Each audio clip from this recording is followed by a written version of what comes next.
Bike দুর্ঘটনায় যুবকের মৃত্যু, গুরুতর আহত এক। ঘটনা শুক্রবার রাত আনুমানিক 12টা নাগাদ তেলিয়ামুড়া থানার অন্তর্গত চাকমাঘাট টিএসআর ক্যাম্প সংলগ্ন এলাকায়। রাতের তেলিয়ামুড়াতে ভয়ানক দুর্ঘটনার পরিপ্রেক্ষিতে জাতীয় সড়কে ঘটনাস্থলে মৃত্যু 31 বছর বয়সী নীতিশ দেবনাথ নামে এক যুবকের। বর্তমানে রাজধানী জিবি হাসপাতালে চিকিৎসাধীন রয়েছে অপর যুবক। ঘটনার বিবরণে জানা যায়, শুক্রবার রাত আনুমানিক 12টা 30 মিনিট নাগাদ তেলিয়ামুড়া থানার অন্তর্গত চাকমাঘাট টিএসআর ক্যাম্প সংলগ্ন এলাকাতে জাতীয় সড়কের উপরে দাঁড় করানো পাথর বোঝাই এক গাড়িতে পেছন দিক থেকে সজোরে ধাক্কা মারে রয়্যাল এনফিল্ড বাইক।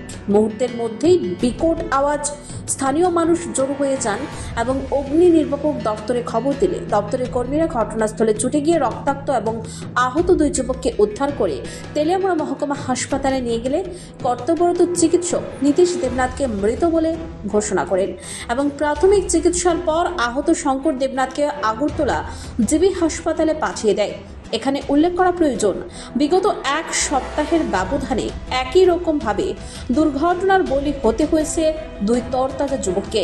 এদিকে শুক্রবার রাতের ঘটনার পরিপ্রেক্ষিতে পাথর বোঝাই গাড়ির চালককে তেলিয়ামুড়া থানার পুলিশ গাড়ি সহ আটক করেছে বলে খবর। একদিকে যেমন এই দুর্ঘটনা ব্যাপক চাঞ্চল্য তৈরি করেছে, পাশাপাশি জাতীয় সড়কে যত্রতত্র মালবাহী গাড়িগুলোর পার্কিং হলেও পুলিশ কেন কোনো ভূমিকা পালন করে না, তার রীতিমতো বড়সড় প্রশ্নচিহ্ন হয়ে দাঁড়িয়েছে। গাড়িটা দাঁড়িয়ে আসলো রাস্তার মধ্যে। কিসের গাড়ি? পাথরের গাড়ির মধ্যে সেটা অন্ধকারের মধ্যে দাঁড়িয়ে আসলো, কোনো পার্কিং লাইট আসলো বা কিছু আসলো না, আর সেটা ঠিক করছে গাড়ির মধ্যে।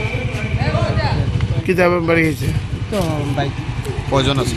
দুজন আছে, একজন মারা গেছে আর একজন আহত আছে।